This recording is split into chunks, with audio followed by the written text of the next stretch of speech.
नमस्कार दोस्तों, दर्शनम एजुकेशन यूट्यूब चैनल में आपका स्वागत है। आज हम आईटीआई में चल रहे इंजीनियरिंग ग्रुप के सभी ट्रेड में आने वाला वर्कशॉप कैलकुलेशन एंड साइंस विषय की एमसीक्यू क्वेश्चन की लेक्चर सीरीज के भाग नंबर 3 में मटेरियल साइंस टॉपिक के बहुत महत्वपूर्ण 15 क्वेश्चंस की चर्चा करेंगे। ये सारे क्वेश्चंस स्टैंडर्ड क्वेश्चंस है और आने वाली सारी एग्जाम में आपको हेल्प करेंगे। तो चलिए दोस्तों शुरू करते हैं। Which one is non metal? Hindi में इनमें से अधातु कौन सी है? ऑप्शन मर्क्यूरी, ग्रेफाइट, ब्रास और आयन। तो फ्रेंड इसका आंसर हो जाएगा ऑप्शन बी। ग्रेफाइट जो है वो नॉन मेटल और अधातु है और ग्रेफाइट जो है इसका उपयोग पेंसिल में होता है, आप सब जानते ही हैं। नेक्स्ट क्वेश्चन देखते हैं। Which metal contains iron as a major content? Hindi में इनमें से किस धातु में प्रमुख सामग्री के रूप में लोहा होता है? Option brass metal, bronze metal, zinc और फेरस मेटल। तो फ्रेंड इसका आंसर हो जाएगा ऑप्शन डी, फेरस मेटल यानी लोह धातु। लोह धातु वो धातु होती है जिसमें प्रमुख सामग्री के रूप में लोहा होता है। नेक्स्ट आगे का क्वेश्चन देखते हैं। What is the name of metal which do not contain ion? Hindi में उस धातु का नाम क्या है जिसमें लोहा नहीं होता है? Option ferrous metal, non ferrous metal, insulating metal और नॉन इंसुलेटिंग मेटल। तो फ्रेंड इसका आंसर हो जाएगा option B, non ferrous metal यानी अलोह धातु वो धातु होती है जिसमें लोहा नहीं होता है। नेक्स्ट आगे देखते हैं। Which one of the following is the mechanical properties of metal? Hindi में निम्नलिखित में से कौन सा गुणधर्म धातु का यांत्रिक गुणधर्म है? ऑप्शन फ्यूजिबिलिटी, डक्टिलिटी, कोरोजन और स्ट्रक्चर। तो फ्रेंड इसका आंसर हो जाएगा ऑप्शन बी, डक्टिलिटी यानी तन्यता जो है वो मेटल का यांत्रिक यानी कि मैकेनिकल प्रॉपर्टी और गुणधर्म है। नेक्स्ट आगे देखते हैं। Which is brittle metal? इनमें से भंगुर धातु कौन सी है? Option cast iron, steel, mild steel और एलो स्टील। तो फ्रेंड इसका आंसर हो जाएगा ऑप्शन ए, कास्ट आयरन जो है जिसे हम कच्चा लोहा कहते हैं वो ब्रिटल मेटल और भंगुर धातु है, और जो दूसरी है सारी स्टील, इस्पात है, माइल्ड स्टील है और एलो स्टील है वो सब डक्टाइल मेटल होती है। नेक्स्ट आगे देखते हैं। Which mechanical property of a metal offers resistance to elastic deformation in a cutting tool? Hindi में धातु की कौन सी यांत्रिक गुण एक काटने के उपकरण में लोचदार विरूपण के लिए प्रतिरोध प्रदान करती है? ऑप्शन डक्टिलिटी, मेलेबिलिटी, हार्डनेस और टफनेस। तो फ्रेंड इसका आंसर हो जाएगा ऑप्शन सी, हार्डनेस जो होता है वो धातु का ऐसा गुण होता है वो काटने के उपकरण में लोचदार विरूपण के लिए प्रतिरोध प्रदान करता है।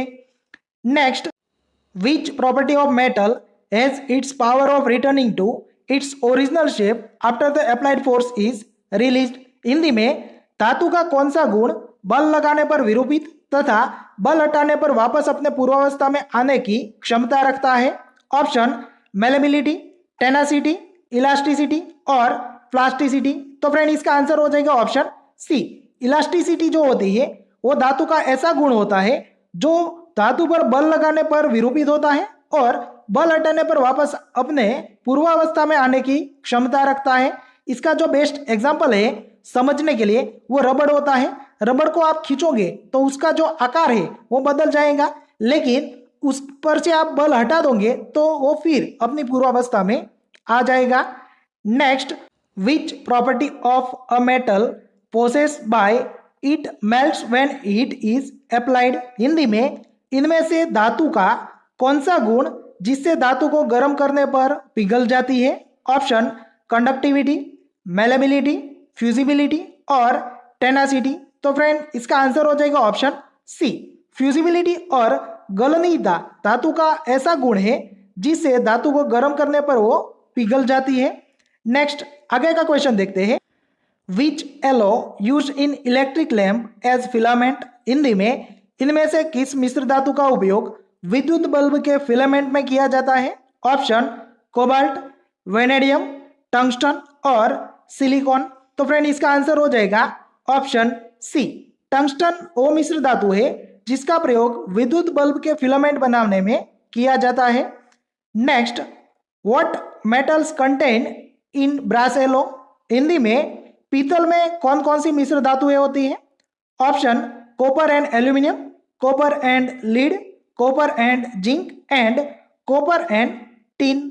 तो फ्रेंड इसका आंसर हो जाएगा कॉपर एंड जिंक। जो पीतल होता है यानी कि ब्रास होता है उसमें कॉपर एंड जिंक होता है, मीन्स के तांबा और जस्ता होता है। नेक्स्ट आगे का क्वेश्चन देखते हैं। Which cast iron can not be welded? इनमें से कौन सा डलवा लोहा की वेल्डिंग नहीं किया जा सकता है? Option grey cast iron, white cast iron, malleable cast iron और नोडुलर कास्ट आयरन। तो फ्रेंड इसका आंसर हो जाएगा option B. White cast iron जो होता है सफेद डलवा लोहा, उसका हम वेल्डिंग नहीं कर सकते। नेक्स्ट आगे, which metal can not B forged? Hindi में इनमें से किस धातु को फोर्ज नहीं किया जा सकता? ऑप्शन एलो स्टील, माई स्टील, स्टील और कास्ट आयरन। तो फ्रेंड इसका आंसर हो जाएगा ऑप्शन डी, कास्ट आयरन। यानी डलवा लोहा को हम फोर्ज नहीं कर सकते क्योंकि वो ब्रिटल होता है। नेक्स्ट आगे देखते हैं। Which metal is wild use for making casting of machinery parts? Hindi में मशीनरी भागों की ढलाई बनाने के लिए किस धातु का व्यापक रूप से उपयोग किया जाता है? Option grey cast iron, white cast iron, malleable cast iron और रोट आयरन। तो फ्रेंड इसका आंसर हो जाएगा ऑप्शन ए। मशीनरी का जो भाग होता है वो बनाने के लिए, कास्टिंग करने के लिए हम ज्यादातर ग्रे कास्ट आयरन का उपयोग करते हैं। Next, which furnace is use to get pig iron from iron ore? Hindi में लोह अयस्क से पिग आयरन बनाने के लिए किस भट्टी का उपयोग किया जाता है? Option river battery, electric furnace, blast furnace और क्यूपोला फर्नेस। तो फ्रेंड इसका आंसर हो जाएगा ब्लास्ट फर्नेस। आयरन ओर से पिग आयरन बनाने के लिए हम ब्लास्ट फर्नेस का उपयोग करते हैं। Next, what is the name of furnace to obtain cast iron? डलवा लोहा बनाने के लिए किस भट्टी का उपयोग किया जाता है? Option cupola, blast furnace, river battery और इलेक्ट्रिक फर्नेस। तो फ्रेंड ये जो क्वेश्चन है इसका आंसर आपको कमेंट बॉक्स में कमेंट के स्वरूप में करना है। और ये थे भाग 3 के मोस्ट इंपोर्टेंट 15 क्वेश्चन। अगर आपको इस प्रकार के वीडियो पसंद है तो वीडियो लाइक कीजिए, आपके फ्रेंड के साथ शेयर कीजिए